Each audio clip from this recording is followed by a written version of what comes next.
Thank you to Rick Johnson for being our mentor, our teacher, our best friend, our worst enemy, our everything, because he's brought us to places we've never been. And it's been like the greatest 5 or 6 years of my life with any teacher I've ever been.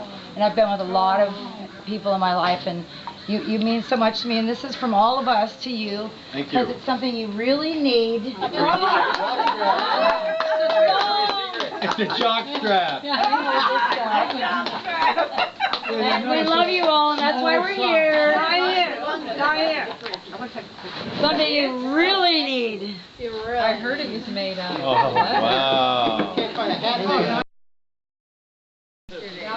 Wow. Oh my God. Look at that. Super soft. Working actor briefcase. Calfskin leather. Several your old briefcase is retired now. And this All right, here's my newest photo. Whoa! It's an underwear ad. I needed a 10, but hey. And this is signed from all of us to you, so you can Thank you. read it whatever you want. But Thanks. that'll be good I news. will retire my Thank you. old portfolio, which is really old. And it's got lots of pockets. Put your pictures out. That's one of the requirements. Look, here's the marijuana pocket. That's a strap if you want to wear it over here. Didn't you put some in there, Chief? No. Thank you all for You can't read them. bothering to care enough to Are you kidding? come together and say something nice to me. I really appreciate it. I was not headed to be an acting coach at any point in time in my life. You're certainly good at it. Oh, thank you. You're a good actor. I was in a position where the chairman of the board of the theater said the theater's dark all of the time. What could we do about it? And I raised my hand and said we could have a rep company.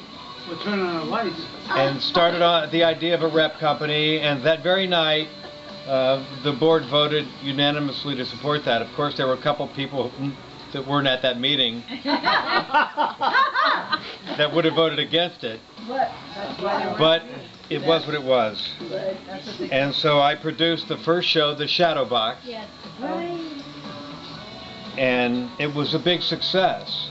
And one of my predecessors, Jackie Bridgman, who we all owe a debt of gratitude for raising the money and putting that theater together, and to Charles Merowitz for designing the building. She was not happy, actually, that I was given the power to start a rep company. The Young Turks. We were referred to as the Young Turks. That's right. We were Zuma Repertory Theater. And we were originally going to be Malibu Stage Rep, and Jackie complained that we were ripping off the name of Malibu Stage Company. And so I said, fine, how about Zuma Rep? Yes. And she said, okay, Zuma Rep will pass. And so we were able to start this repertory company under the umbrella of an existing nonprofit corporation, Malibu Stage Company, which made it really easy for us.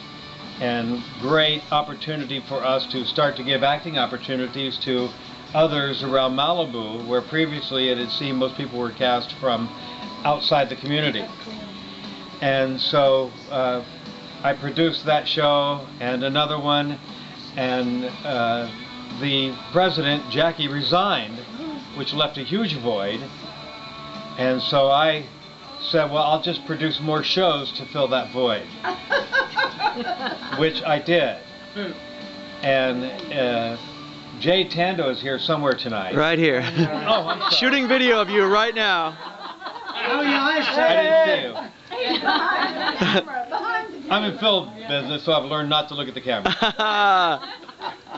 And Jay had been involved with a number of productions with me at Malibu Summer Stage. Yes. Which some of you don't recall, but Malibu Summer Stage was the original professional theater before Malibu Stage Company. Yes. And we put on Shakespeare in the Park at the Civic Center between the Sheriff's Building and the library. Oh, wow. And we got our big break financially when Frank Wells landed in the middle of our production of The Tempest and felt bad about it and gave us money. How much? You should feel bad about it. I don't remember the amount. I was just an actor. Enough to get you through the next 6 months. But Jay was involved early on in that company, and he had made the statement to people, various people along the way, that if Richard Johnson says the show's going up, then it's going up. Aww. And it really supported me in a way that meant, okay, somebody believes that if I say the word, this show's going up, then it's going up. All right. And that was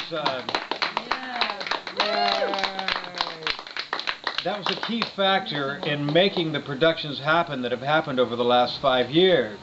It was, okay, someone believes that a show will go up. If I say it's going up, it's going up. And over the years, we ran into various roadblocks and people with complaints and disappointments. And I said, hey, the show's going up. It's going up. And that was the key factor, and it was. In fact, Will, who just walked in the door, was in that first production, The Shadowbox. Oh, yeah. And so whether or not I was talented or not was not an issue. The issue was that if I said the show's going up, it's going to friggin' happen. And that became my trademark, I would say, that I'm going to make the shows happen one way or the other. And early on I said, well, I think if we started a class, that maybe a class would make people want to come over and over every Monday night and become a part of what becomes our volunteer base, that then opens the door on show nights and ushers people to their seats and makes people feel welcome and gets them involved in what we're doing. Yeah. And so I did that. And I started the class, and I'd never taught before other than Little League.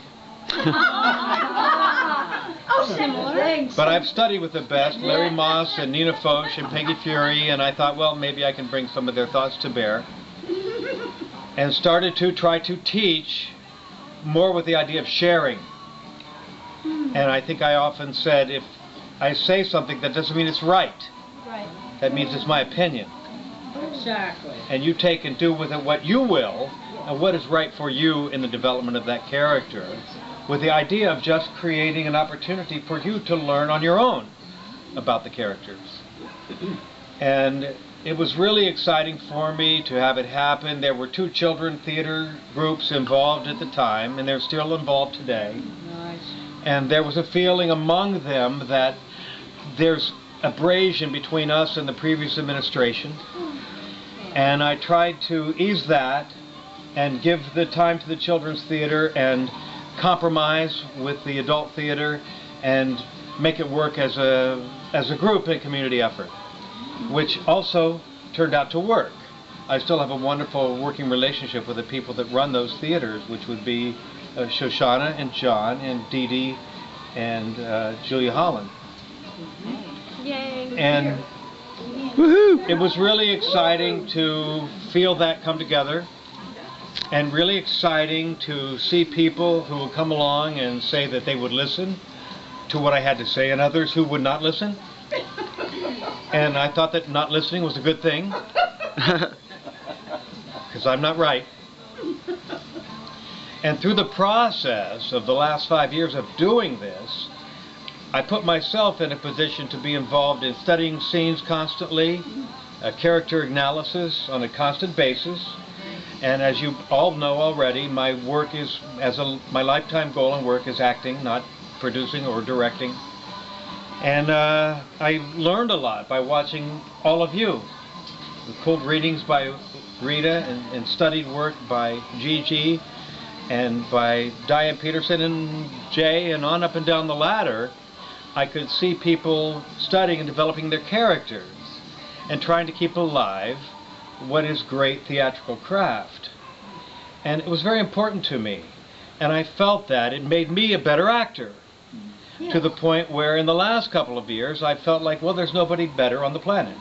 Yeah. Good thinking, Richard. I could be wrong, but it doesn't matter as long as I think it. So that when I have gone to auditions in the last couple of years, I felt like I'm as good as anybody. Empowered. Period. And it's because of all of you sharing your time with me. And as most of you know, I booked a recent film and played a nice role. which is, you can all see on the internet. And I felt good about it. I have an audition Monday for a major role, playing Lyndon Baines Johnson. Oh, wow. Opposite Rob Lowe playing President Kennedy. Whoa. And now I'm in a point where I have come to a spot where I can believe in myself as an actor through the time that I've spent in the theater, in this very theater. And I've increased my credibility in my manager's eyes, who's been to the shows and said, you're good. Adrian. And so all of my dreams are coming through, my long-range dreams and goals, through what happened in the theater in the last 5 years. My life as a person, individually, was already greatest. I had the greatest wife on earth. Oh, yes, you Yeah. I have 3 great sons. Yes. I live in Malibu, and I can afford it. And now, through the theater, I've established an additional 50 friends. And at my age in life at that time, which I was 67 or so, when I started in the theater. 57. Oh, 57. Looking good for 70, ain't I?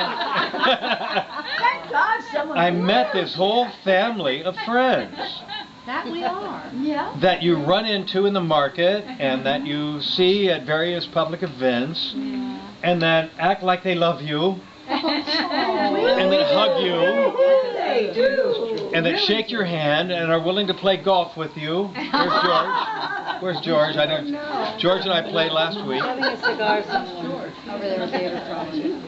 And it's all so special and such a special part of what became my extended family in the last 5 years, through the roof, overjoyed with having been a part of it. And I would encourage you all to be a part of the continuation of the theater. I can tell you, having done it for 5 years, I've been on the board for 12 or 13. Wow. It's a crucial task. Doing what I've done for the last 5 years is really a killing task. It's very difficult. So as we have Rick Wasserman and Gene Franklin Smith coming in to replace me, to teach classes, please support them in any way you can. It is so bloody difficult a job. They probably think they're on Easy Street. I thought that. Oh, I'm stepping into a theater that's already built, and we have a roof over the building. This is so much better than Malibu Summer Station, where we had no building. This is great. Yep. But it's hard, bloody work. And I can tell you that Dee Dee and Julia have been doing this a long time. They're not driving brand new $200,000 Mercedes. They are not living in huge mansions overlooking the beach. And it's because we don't make a frickin' killing doing this stinking ass job. But we have something in our hearts that says, I dig doing this, I'm gonna do it. And we do it. Am I right about that? Woo! Nobody's getting rich doing what we do. Nobody on earth. But what a grateful joy we get from making these acquaintances. Yes. Thank you all so much for everything and all your support that you have given to me and to the theater over these last 5 years. Rick Johnson! But wait. I'm not done. Okay? I'm not done. Don't go away. Don't go away. We're taking our cue. We're sitting. Don't go away. So I'm getting ready to go to this casting director showcase Wednesday night. And my wife says to me a few days beforehand, what are you going to do at the showcase? That's just how she's. With her Jewish Ohio accent. And I said, shit, I don't know. I don't know what I'm going to do. And she said, well, what do you do at these showcases? I said, I don't know. I mean, you got to have monologues and shit, I guess. I don't know. I'm just new at getting myself out as an actor again.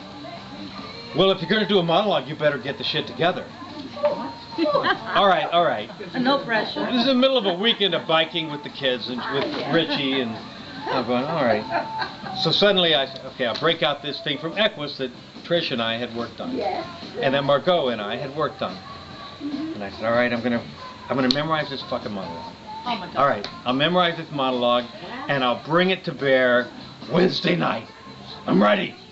Right, Monday's a holiday, so I got Saturday, Sunday, Monday. We biked like 80 miles last weekend. Oh my God. And I'm listening to it and going, yeah. Her and Richie are going, we're going to the market. Fine, I'll stay here and study these fucking lines.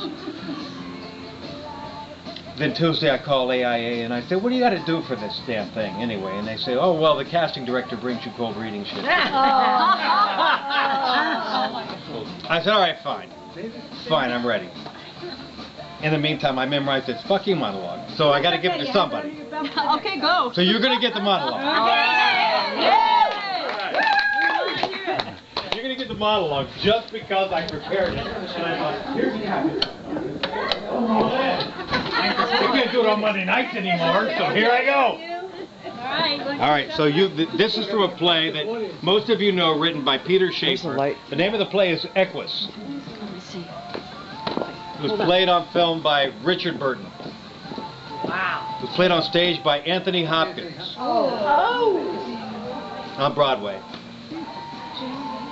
He doesn't understand shit. Like, what am I being a shrink for? What the fuck am I doing here? And then this kid comes in who has blinded 6 horses, poked out their eyes, because he didn't want them to see him making love to his girlfriend at the stables. Because of that, he was either going to prison or to a shrink. So they sent him to a nut house. Yeah. And so Dr. Dysart has agreed to see this guy. And the opening of the second act, after already being through hell and back, is Dr. Dysart. All right, here you go. I gotta wipe the smile off my face and get rid of the dogs. I'll give you my best 10-second cool down.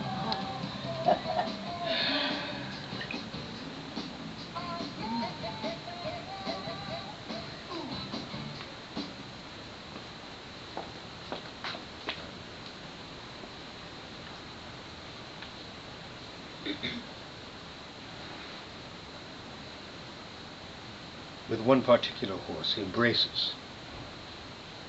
He showed me how he stands with it afterwards in the night. One hand on its chest, one on its neck. Like a frozen tango dancer inhaling its cold, sweet breath. Have you noticed, he said, about those girls in the ballet? How they stand one hoof on its end, just like a horse.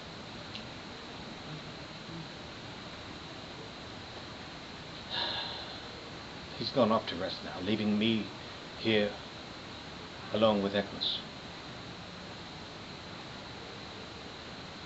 I can hear the creature's voice. It's calling me out to the black cave of the psyche. I shove in my dim little torch, and there he is, waiting for me. He raises his matted head, opens his great square teeth, and says, why? Why me? Why, ultimately, me? Do you really think you can account for me, totally, inevitably, infallibly, account for me?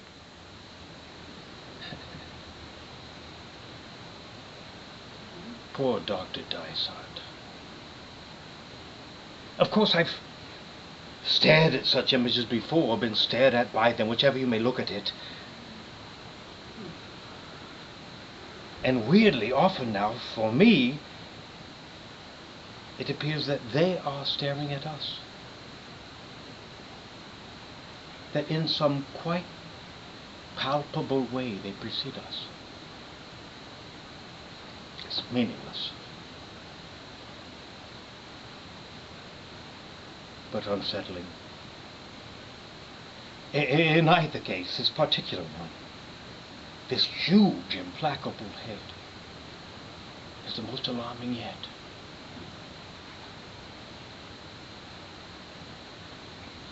It asks me questions I've been avoiding all my professional life. A child is born into a world of phenomena, all equal in their power to enslave. sniffs. It sucks. It strokes his eyes over the whole uncountable range. Suddenly one strikes. Why? Moments snap together like magnets forming a chain of snappers. Why?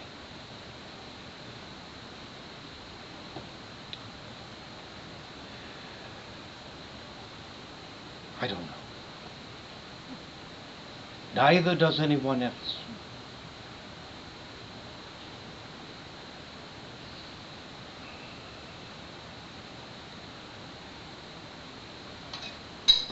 Why these moments were ever magnetized at all in the first place? Just these particular moments of experience and no others. I don't know, nor does anyone else. Yet these whys, these fundamentals, they have no place in the consulting room. So then do I? This is the feeling more and more. Displacement. Account for me, says staring Equus. First account for me.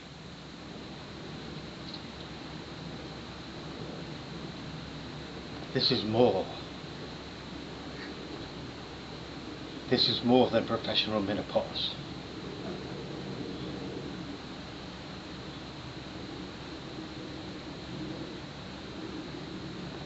Woo!